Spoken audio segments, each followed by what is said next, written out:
Hello everyone, welcome back to my another blog. তো good morning সবাইকে। আজকে সকালটা শুরু হচ্ছে আমার বরের বিছানা গোছানো দিয়ে। ভাবছো তো কেন ও গোছাচ্ছে, আমি কোথায় গেলাম? আর আজকে আমার আবারও সকালবেলা উঠতে দেরি হয়ে গেছে, তাই বরকে বললাম তুমি আজকে বিছানাটা গুছিয়ে দাও। ও হয়তো সেভাবে পারে না, বাট আমাকে যতটা হেল্প করে দেয় আমার সেটুকুই অনেক মনে হয়। তো সকালবেলা তোমরা জানো আমাকে ফ্রেশ হয়ে একটা গ্যাসের ওষুধ খেয়ে নিতে হয়, আর তারপরে খেয়ে নিয়েছি কুলেখাড়ার রসটা।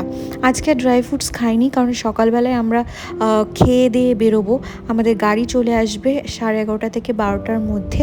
তো এখানে আমি সব ডকুমেন্টসগুলো রেডি করে নিয়ে চলে যাব হচ্ছে স্নানে। আর তোমরা বলো তো তোমাদের প্রেগনেন্সি জার্নিতে এই জিনিসটার গুরুত্ব কতটা? আমি জানি অনেক। তো যাই হোক, আমি আগে খেয়ে নিয়েছি গরম গরম ভাত, আলু সেদ্ধ, ডিম সেদ্ধ, আর মা এখানে একটা কাতলা মাছও ভেজে দিয়েছিল। তো সেটা খেয়ে নিয়ে আমি তারপরে স্নান করতে গেলাম, কারণ রেডি হয়ে একবারে আমি বেরিয়ে পড়বো, খাওয়ার আর ঝামেলা থাকবে না। তো যাই হোক, আমি স্নান টান করে নিয়ে এখানে একটু স্কিন কেয়ার করে নিচ্ছি, কারণ হচ্ছে এখন স্কিন কেয়ার না করলে সারাদিন কিন্তু আর কিছুই করতে পারবো না। তো যাই হোক, তাড়াহুড়ো করে একটু রেডি হয়ে নিয়ে, আর আজকে যেহেতু সকাল সকাল স্নান করেছি, চুলটা ভিজে গেছে, চুলটা আর শুকোবে না, তাই জন্য আমি একটু ড্রায়ার দিয়ে চুলটা শুকিয়ে নিলাম। তো আমি যতক্ষণ চুল দিয়ে ড্রায়ারটা শুকিয়ে নিলাম, বর এখানে ব্যাগের মধ্যে যত ডকুমেন্টস রয়েছে আর যা যা নেওয়ার সেগুলো কিন্তু ভরে নিচ্ছে ব্যাগের মধ্যে। তো চলো, আমি রেডি, আর আমাদের গাড়িও কিন্তু চলে এসছে, আর একটু দেরি করা যাবে না, বর বাইরে থেকে অনেক তাড়া দিচ্ছে। তো চলো।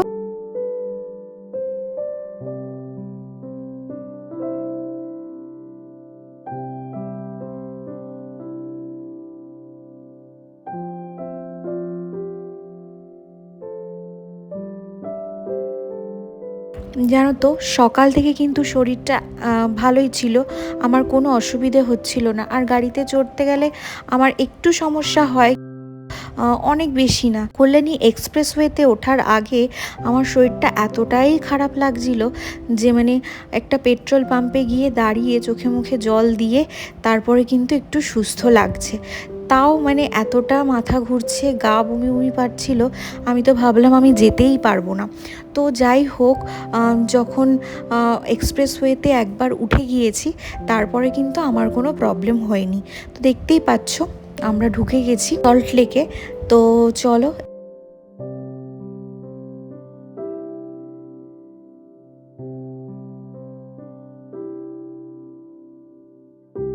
ডাক্তারের চেম্বারে তো চলে এসেছি, ম্যাডাম এখনও এসে পৌঁছায়নি।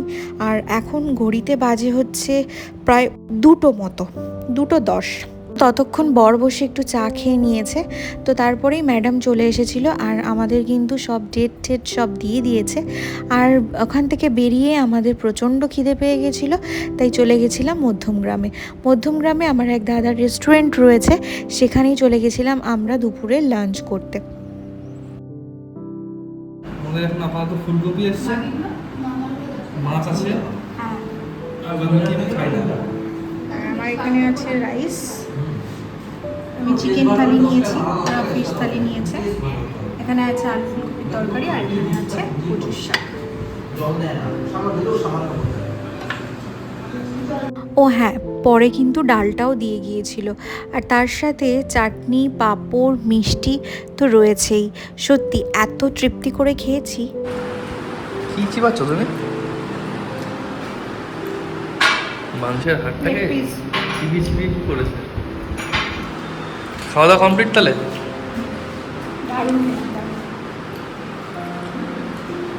এই যে সব ফাঁকা হয়ে গেছে।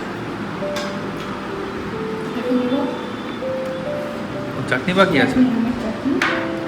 চাটনি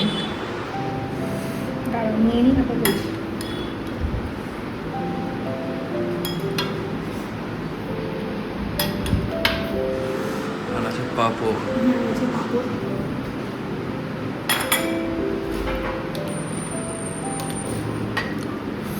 এখানে মিষ্টি,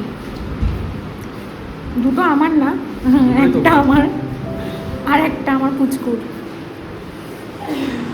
চলো খেয়ে নাও। তো আমাদের তো মোটামুটি খাওয়া দাওয়া কমপ্লিট। আমরা এসেছিলাম মধ্যমগ্রামে অনুভবদাদের রেস্টুরেন্টে, আর এখানকার খাওয়া দাওয়া তো ভীষণই ভালো। আমরা দুপুরবেলা লাঞ্চ করলাম এখানে, সেটাও তোমাদের সাথে দেখিয়েছি যে কী কী লাঞ্চ করলাম।